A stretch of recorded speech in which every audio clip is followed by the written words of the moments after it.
Hey everybody, it's Larry, and we're coming to you with a video on ThrouLines now that ThrouLines has been updated. If you remember, when it first came out, we did a review and we said it was about 40% accurate, 40% was not accurate, and 20% to be determined.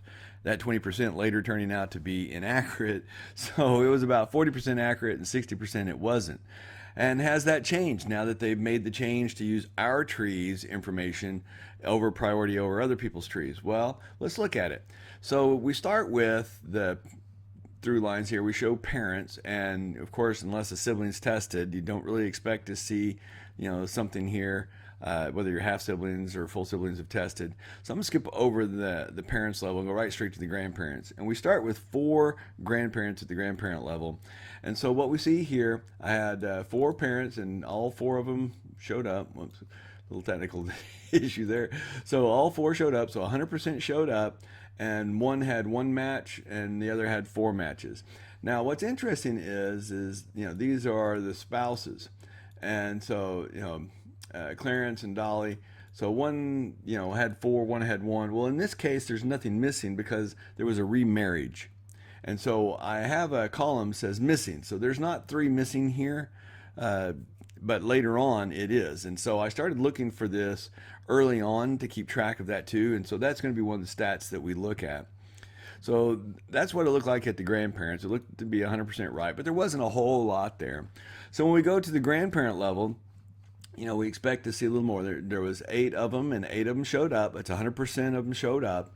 And there were 35 DNA matches in this, and all 35 were correctly assigned to the right people. So there were no errors, no missing, no I couldn't tell. So at the grandparent level, for the 8 grandparents listed here, for the 8 grandparents, ThroughLines was 100% accurate with the DNA matches that it gave me.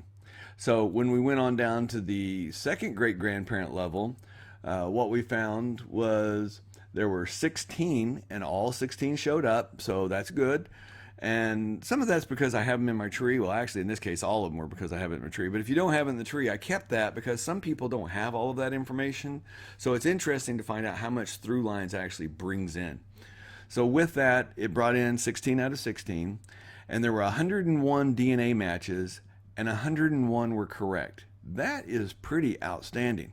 101 out of 101. Now, notice down towards the bottom of this, though, there were 14 missing. So while I can say that there were 101 out of 101 were correct, there were also 14 missing, which means that ThroughLines could improve upon its matching algorithm, where it would be 125 out of 125. So we went to the third grandparent level, and when we did that, we come down, and there were 32 out of 32. So it actually brought in quite a bit. Now, I put a little graph here that kind of shows the DNA matches per person. So you can see it brought in matches all but for a couple. There's a couple that just had 1, and that's the only reason it probably matched there. But it had 32 out of 32 people, 320 DNA matches, and this time we started seeing errors. 297 were correct, and there were 11 errors. 93% were correct. That's pretty darn amazing considering the technology it's using to bring in these other trees. 93% were correct. 6% of them were errors that I was able to identify, and 11 were errors identified. 6 were unknown. They could be errors, they could be right. I didn't recognize the connection, but I couldn't prove that they were wrong. It may be just that I don't have that done in my research yet, so I had to put that in its own category of unknown. And then finally, the missing connections. I did notice a significant number, 7% of the matches that I would have expected to see weren't there. And that typically happened with, as you got higher, seeing the ones down below. There seems to be some kind of error in looking downwards. It seemed to look upwards okay, but the loop to go downwards seemed to be just a bit off. So, as we went on, we went to the next level, to the 4th great grandparents. What we found, again, sorry about being technical, but I told you I'd give you a pretty in-depth view of it. So we went to the 4th great grandparents. So what we found there is now it only had 58 out of the 64 that we would expect. It didn't find all of the people. And that meant that 91% showed up. But That's not unusual. You have to remember that at the fifth generation, you begin drop off. And, this is technically the sixth generation. So, not finding a DNA match to fill in that line on 9% of them isn't that unusual. I would like to have been over 60, but, it is what it is. But it missed about 10%. So 91% were there. Had 674 matches, 638 of them correct, which is an accuracy of 95%. That's still pretty darn impressive. 18 errors, which was only 3% errors, 15 that I didn't know, and a whopping 116 matches that were missing that should have been there. So ThroughLines did kind of drop the ball. Again, this tends to be when it's looking down in the trees. It looks up and sideways pretty well, but when it looks down, it doesn't always bring those people in the way it should. So there was 116 more that it could have and should have brought in that I was able to identify. So that number of DNA matches that it's shown should have been, high 700s, almost 800, except that it missed those. So it could improve. Now, it didn't affect the accuracy because technically what I was looking at was what it showed me. Was it accurate? And the answer was, indeed that it was. And, that was the measure that we were using. Is it accurate?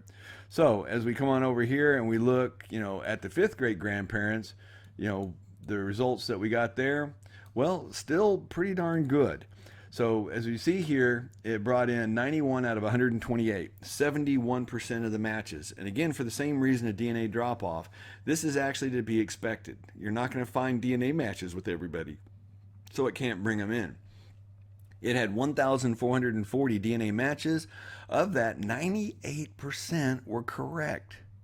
Now, I spent many hours, hours and hours and hours verifying every single person and cross-referencing with my tree, looking up census reports to validate the ones that I wasn't sure of. And yes, indeed, on my tree, it was 98% accurate. There were 21 errors, which was only 1% at the fifth great grandparent level. That is really that's really amazing. That's actually more than amazing. It's almost unbelievable. I probably got luckier on mine than a lot of people have, but I'm hearing similar results for some people. I'm hearing not nearly as good results for others. So, and I'm going to talk about the other results here in 1 second. So overall, as you can see, there were 211 people showed up in the match. And of that, there were 2,575 DNA matches, and 2,490 were correct. 97% overall. 97% from parent all the way to fifth great grandparent. 97% with only 2% errors and 1% unknown. That was absolutely incredible. So, can I sit here and say, hey, ThroughLines, you can trust it 97%? Well, no. And I'm going to explain to you why here.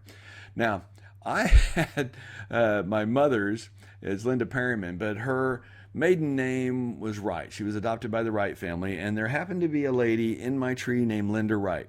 So when I got rid of my hokey ThroughLine tree and connected mother back to my tree, I quickly, connected her to Linda Wright, not remembering that I had changed her name to Linda Perryman not that long ago because I just found her new father in the last couple of months.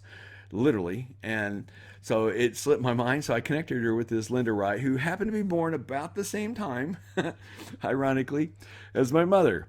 And I want to show you what I got. Now, on the father and mother, it brought them in, and it brought in all these potentials. Now, this is her Wright family. This family actually, the Linda Wright was actually a cousin of her adoptive family. So this is the adoptive family we're talking about here. And so when we go and we look at these people, as you would expect, this straight line and there's nothing there. But does that mean that there's nothing there? No. And this is where the danger of just trusting ThroughLines is really going to show up. So if I come up here to Benjamin Ingram, and we've got Benjamin here. Now look at this DNA match. So it took my mother through the Wright family, said that the mother was Daisy, DeMauve, and her mother was Gray, and then the Grays all the way up here to Ingram, and then it's connected her with all of these Ingrams, All of these people DNA matched. Now look at this. Now they're all dotted lines. It's stitched all of these together from the different trees and all to this Benjamin Ingram. Now, this tells me a couple things. One, this is the danger of trusting ThrouLines. You can't simply go, well, 97% correct, I can add all these people to my tree. No, please don't do that. You have to validate all the different segments of the tree. You can't just trust it because it's dotted line here. Now, what's really interesting is I pulled up another one that my mother was also matched in that line, and this is Sir Andrew Wallace. And look at all of these people. Again, completely different people, all DNA related to my mother, all stitched together through this information here. Now, my mother doesn't belong here. This tree is 100% wrong. I mean, it's right for the other people, but it's not right for my mother. And so she doesn't belong in here. So when they do their ThrouLines right now, I've actually corrected it already. I'm waiting for it to propagate. They could actually see my mother and connect her if they just trusted ThrouLines. So this is wrong. And what it was again, I just DNA connected to a Linda Wright instead of to a Linda Perryman. Now, my mother is related to these people, and these people are related to each other through this Andrew Wallace. So what does that mean? Well, if you take my mother out of this equation, what this means is my mother is related somehow, underneath one of these and to this person. And when I look at it, I notice here's some Collins right here, okay? And my mother's name is Collins. And over here, I see a Peggy Collins. So my mother may come in over here under a Mary Wallace, or my mother may come in under here under Susan Mary Wallace. And there's a good chance that this Susan Mary Wallace and this Mary Wallace are the same person. Okay, just from two different trees, where one person did Mary Wallace and another one did Susan Mary Wallace. And again, that's another danger I wanted to bring up is since this Susan Mary Wallace and this Mary Wallace are likely to be the same, if you put them as additional people because they're in your ThrouLines and you just drop them down, then you could be propagating errors. It's very important to cross-check everything with census reports and other data. But again, I did that here, and you can see I looked at every single person and checked what was missing, what was errors, and did it for every single person in my ThrouLine, bar none. Now, I'm going to point this one out. And I'm going to go back to my ThrouLines, and what I found in it was this Valentine Velty. Let's look at it again. Valentine Velty Kegel. Okay, so that was, I may have to do a search for that one. Bear with me when I guess I could have had that one ready. Whoops, wrong one. L.E. Kegel. All right, so here's this Valentine, and it says fourth great grandfather, Valentine Velty Kegel. And when I do it again, it says, look at here, Valentine Velty Kegel, fifth great grandfather. Well, when I first looked at this, I thought it was an error. I said, hey, Valentine Velty Kegel? I mean, come on, there's only one of those in the world, right? And then there was another one, Valentine Velty Kegel as the fourth. Actually, this was correct. This is junior, and the other one was senior. That one just kind of shocked me. This was a huge breakthrough, all due to ThrouLines. And what was really interesting was, trying to figure out, how they were related.